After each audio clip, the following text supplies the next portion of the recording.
টুনি আর রাজু মাঠে খেলছে। বৃষ্টি হয়েছে, মাটিতে কাদা এভরিওয়্যার।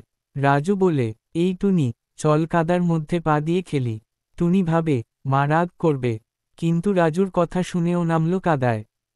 জনেই মজা করে কাদা ছিটাচ্ছে, হাসছে খিলখিল করে। Dash dash dash. ব্যাঙ দৃশ্য 2, জাদুকরি ব্যাঙ। হঠাৎ টুনির সামনে এক সবুজ ব্যাঙ লাফিয়ে এসে বলে, হে হে, তোমরা আমার বাড়ি নোংরা করলে।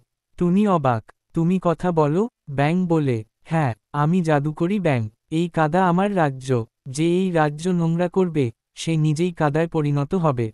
ব্যাঙের কথা শেষ হতেই রাজুর পা ধীরে ধীরে কাদা হতে শুরু করে। Dash dash dash. ভয়ে চিৎকার করা মুখ দৃশ্য 3, বিপদে টুনি। টুনি ভয়ে চিৎকার করে ওঠে, না না, আমরা দুঃখিত। ব্যাঙ বলে, ক্ষমা চাইলে হবে না, তোমাদের প্রমাণ দিতে হবে যে তোমরা কাদাকে ভালোবাসো, নোংরা ভাবো না। টুনি ভাবে, তারপর কাদা দিয়ে একটা সুন্দর ফুল বানায়।